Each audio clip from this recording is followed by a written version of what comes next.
Welcome to the Mike Litton Experience Podcast. Mike has over 31 years experience in real estate, finance, and investing. He's passionate about being a father, a teacher, a realtor, an investor, and a leader. Everyone has a story, and our passion is to help them tell it. And now, introducing the host of the Mike Litton Experience, Mike Litton.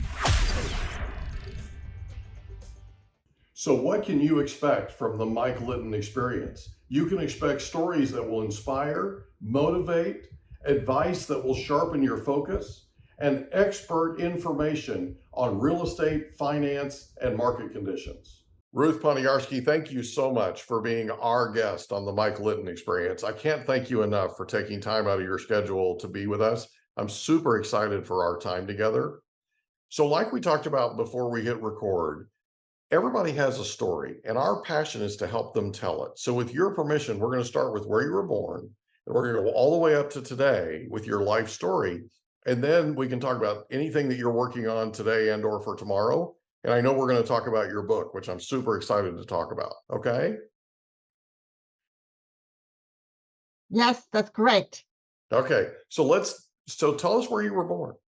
I was born in Brooklyn, Long Island, New York. Yeah. Actually, the city. Okay. Raised in Glencoe, which is Okay. a little city on Long Island by the water. Yeah. Beautiful, beautiful town with a lot of amenities. Yeah. So And what yeah, was your favorite thing about growing up in Glencoe? oh, there were amazing things. We lived sort of on a hilly street. So when it really snowed back then, the Mhm. school would close and we would go sleigh riding down this very hilly street. We Oh, had a cool. beach, which was part of our community. So in the Wow. summers, and there were a lot of children. The neighborhood was sort of like a post-World War II baby boom kind of neighborhood. So Oh, I there were a love it. lot of kids. I love it. I love So we it. really That's had a super. real community. Yeah. What a great way to grow up. Yeah, Growing up, who was the most influential person to you? that's very interesting. I think my mother, Yeah. you know, she she was like an artist. She was very talented. Yeah. She pursued a career as a housewife and mother, which I give her a lot of credit. Yeah. But she also was very talented, and when she was in her high school years back in Brooklyn and Manhattan, she was in the all-city chorus. She Ooh. sang with an operatic voice. Oh, she She had a was in the gorgeous. all-city orchestra, which was really very big back then. Yeah, absolutely. And then she also went a year to the Hagen School of Design, so she learned to design clothing, and she was very, very ahead of herself. Oh, I love it. But the downside of that was her parents really didn't nurture her to develop a career in one of those talents. She's Oh, multi-talented. yeah. Sometimes when you're multi-talented, you have a choice, you have a difficult choice deciding Yeah. which avenue you want to go to. You're like, Yeah. Which path? Yeah. which path. So that happened to my mother. So where did you go to high school? I went to Glencoe Public High School. Okay. I Did was you in have a public favorite school all subject? my life. Did you have a favorite subject? My favorite subject was math, Yeah. physics. Wow. I didn't take any art in high school, but I Really? will tell you one thing. When I was about 6 years old, Yeah. my mother took me to a life drawing class Okay. where I had to depict a drawing of a nude female model. And she set me aside. And she says, Ruth, don't laugh. Don't laugh at this model. And I didn't. I took it very seriously. Mm-hmm. I drew this great Picasso drawing. Mm-hmm. I was able to depict the torso area very well. And then my concentration kind of wavered a little bit back then. Mm-hmm. So I drew the legs a little bit like a Picasso style drawing. Right. And it was very advanced for my age. So what effect did that have on you? It it made me think that one day maybe I will be an artist, even though I didn't take it in high school. I didn't take the course in high school. Yeah. And in the back of my mind, even though I didn't even take it up in college, Yeah. but always in the back of my mind, I was going to be an artist. So I What had this dual kind of conflict in my mind. What do you think motivated your mom to take you to that class? I think she wanted me,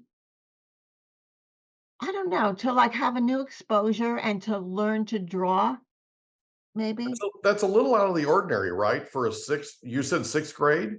6 years old. Okay, so you're a kindergartner, Yes. right? And your mom's taking you to a class where you're going to literally draw using observing a nude female. Yes. Doesn't that seem a little out of the context, a little out of the ordinary? Yes. My mother, God bless her, she was a little eccentric. Well, there's nothing wrong with eccentric. I'm just Yeah. trying to understand a 6-year-old in that context, right? And Yeah. then how that affects you going forward, because obviously it had an impact. You can tell just from listening to you describe it, you can tell that was an emotional event. And it was something that had a major impact on you going forward in your life. It absolutely did. It, It you just know, like and opened a door, I think. It it looks opened the like to me. door, and I really looked at my environment with more detail. Yeah, I always, like the house I grew up in was a split level, and I was very influenced by the high ceiling in the entrance, the foyer of the home. It was very yeah. influential to me. So after that drawing class, I guess I paid attention to detail and looking at things. Kind of opened up the world to you almost. It opened up a world to really observe the world, Yeah, and its physicalities. yeah. That's what it Well, did. bless your mom's heart. What an amazing woman. Okay. So you graduate from high school from Glencoe and you go to college. Where do you go to Yes. college? I went to college up north. No name. I don't want to mention any names. I went to college up northern New York, Okay. and I entered a 5-year, very severe, hard architecture program. Okay. It was in a top engineering college in the United States. Wow. That's awesome. Yeah. Oh, yeah. So 5 years, you graduate. No, it didn't happen. Okay. It didn't happen. What happened was my first year of the program, I did pretty well. I had above B average.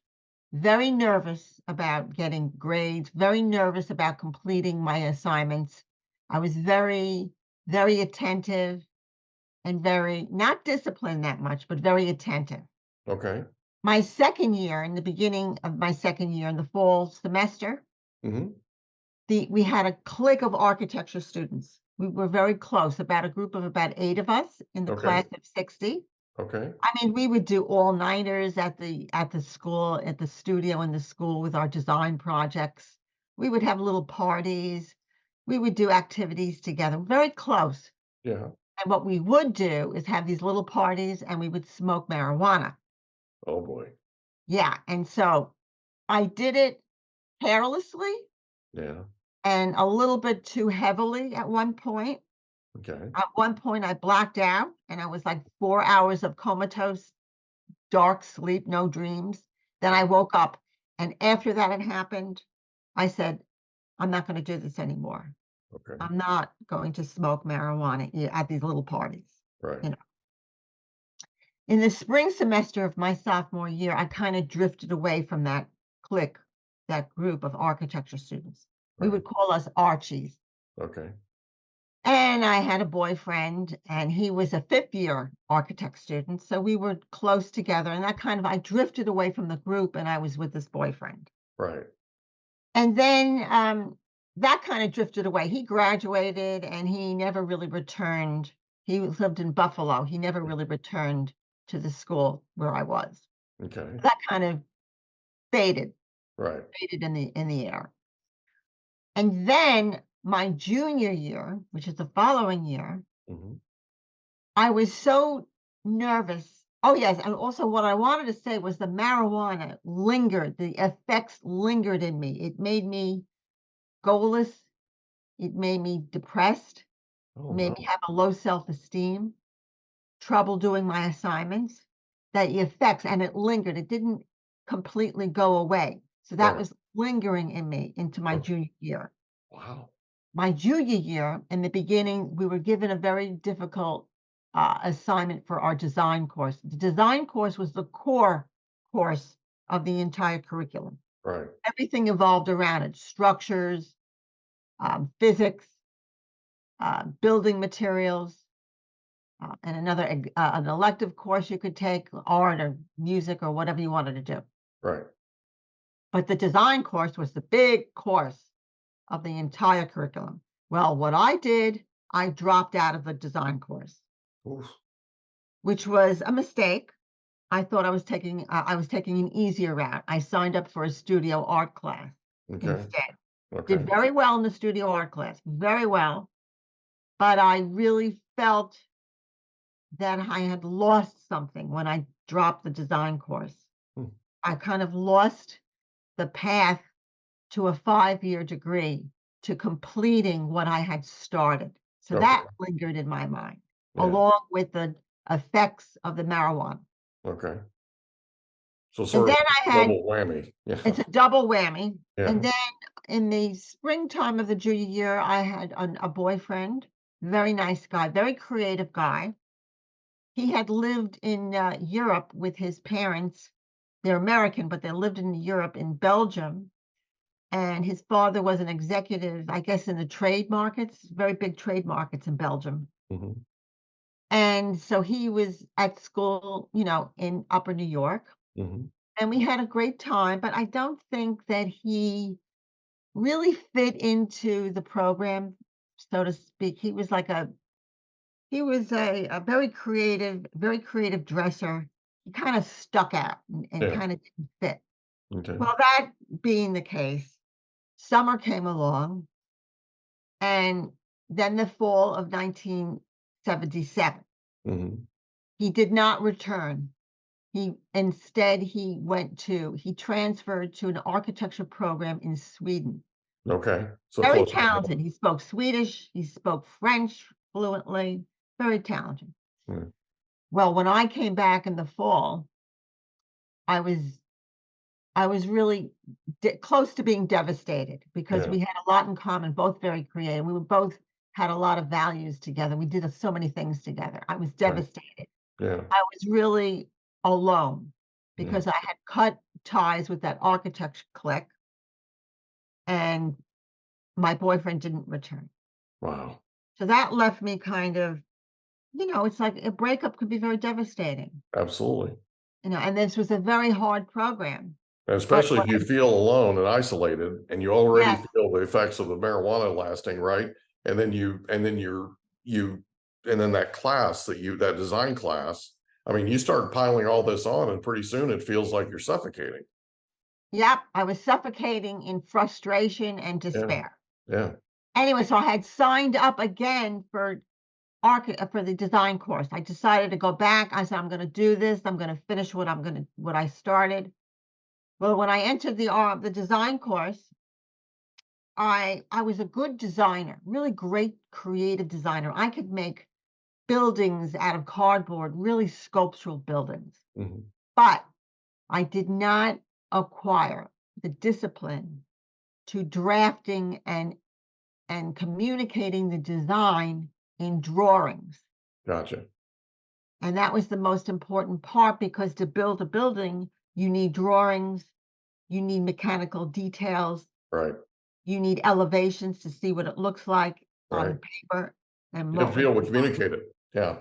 communicate to your client. Right. In this case, communicate to the teacher in the class, because we Well, and the would get up. contractors, right? So in real world, you've got to Yes, communicate it to the regulators. You got to communicate it to the building department.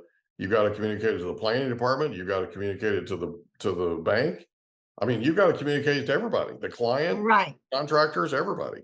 right. And so what happened was, I couldn't really transfer my dream idea into reality. I got And you. that was very frustrating to me in design class. I was I would think so. floundering. And then again, of course, I had all the lingering effects, as we spoke of, in the Yeah. back of my mind.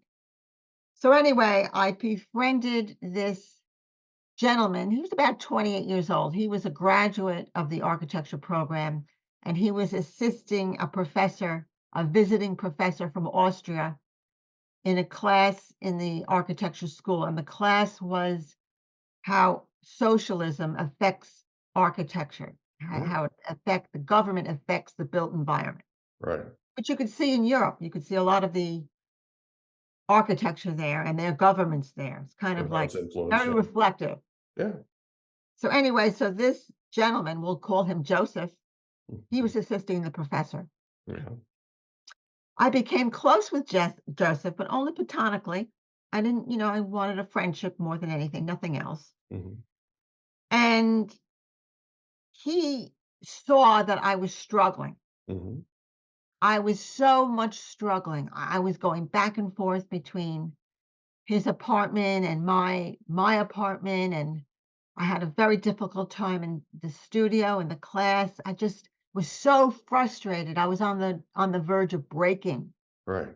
He saw this, but he couldn't come to my rescue. He Oh, just, I don't know if it was deliberate or whatever. yeah. Anyway, so I would go home a lot. I would visit my home on Long Island a lot. And I had this little car, so this little Volkswagen, Mhm.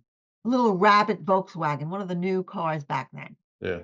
So I would travel to Long Island, back up north, etc. So I went home for Thanksgiving weekend, Yeah. and my parents noticed that I was really not well. Yeah. I was just very inside myself, very also like a lingering depression. I couldn't achieve what I wanted to achieve.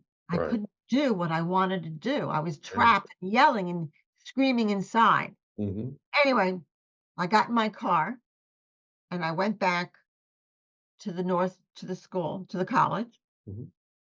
And Joseph was having a little party at his apartment with his roommate. His roommate was, we'll call him Hans. He was a physics PhD student. There you go. Yeah, the physics in that college was very big, Yeah. very big. Oh, sure.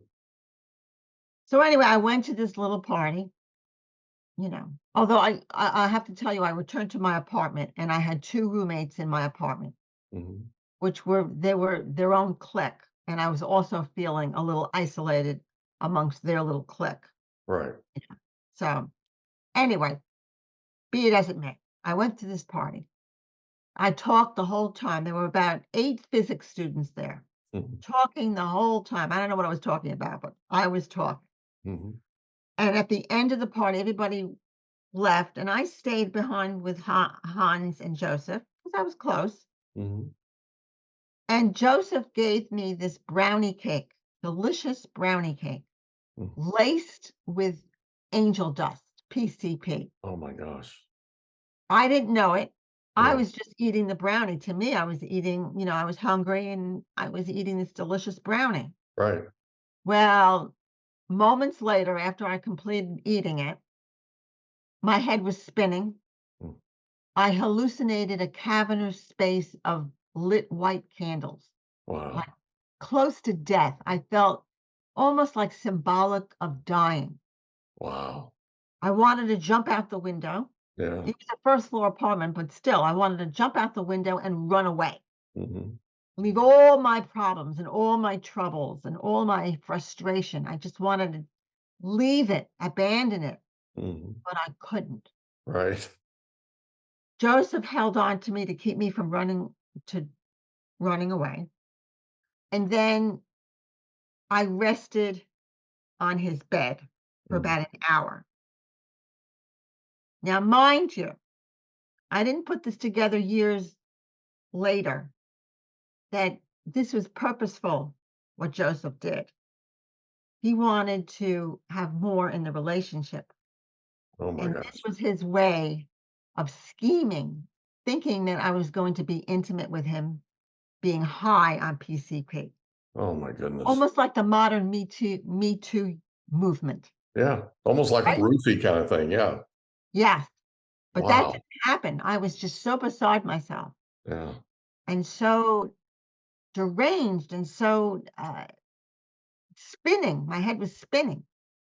But anyway, I managed to rest for that hour on the bed. Then I left and got in my car. I drove in my car. I drove to Interstate 90, which goes across Massachusetts. Mm-hmm. Then I turned around and drove west on 90 towards the New York State Thruway. Mm. All of a sudden, paranoia and panic took over. I imagined that there was a revolution going on between the capitalists and the socialists. Wow. And my people, my people I've known all my life were leaving the earth in spaceships, and I was going to be abandoned to an apocalyptic world. Oh my goodness. This is all going on in my head. Yeah. So I go on the thruway, the New York State Thruway, going south, Mm-hmm. thinking that I could go to Poughkeepsie, which was about 2 hours south, Right. to see my boyfriend who did not return to America. His brother was going to a college in Poughkeepsie. Oh, wow. I thought maybe he could save me. Yeah. And then all of a sudden, my mom going down, all my mind said, no, he can't. He can't save me. I can't do it. I can't go there. I turn around and go back north. And then I turn around again and go back south. I'm in like a frenzy of what to do. I don't know what to do. Like a loop. Finally, Yeah. Finally, this is really quite something. I parked on the shoulder of the highway. I abandoned my car. I don't know what I did with my pocketbook. I think I left my bag in the car. I abandoned the car and I started walking on the shoulder of the highway, not in the middle of the highway. It was rainy, kind of damp weather. Mm-hmm. And I think for some reason I lost my shoes in a swampy area. And I was looking for the space launch pads, launch pads for the spaceships, but that did not exist. Right. So I was walking till about the time sequence was about 12 o'clock till maybe when the sun rose, like 7 in the morning, 5, 6, 7 in the morning.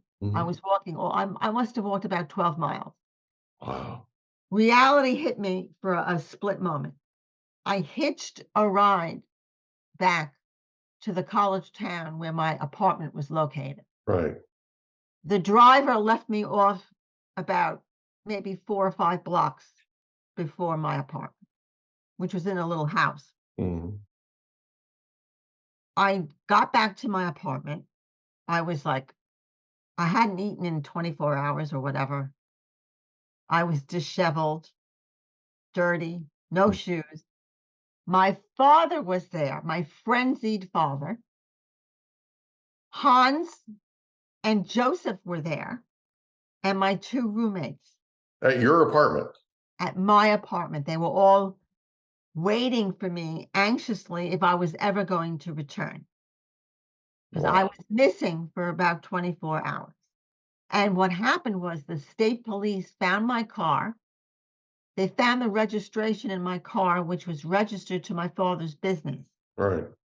So they called my father and said, we found a car belonging to you.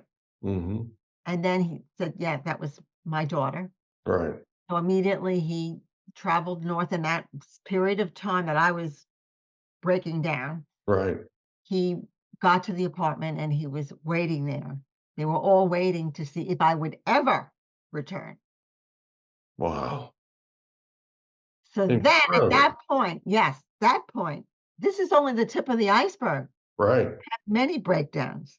But anyway, so my father took me, I aborted the program. I left. He took me in his car, drove 3.5 hours down the New York State Thruway to Long Island. We hope you enjoyed another episode of the Mike Litton Experience. If you did, do us a favor, smash that subscribe button, tell your friends, family, and coworkers about our program, and wherever you get your podcasts, please leave us a rating. It helps us to connect with quality people just like you. And that's a wrap. Another episode of the Mike Litton Experience in the books. Reach out to Mike on Instagram at Litton Realty. Want to meet with Mike? Check out calendly.com/Rio760.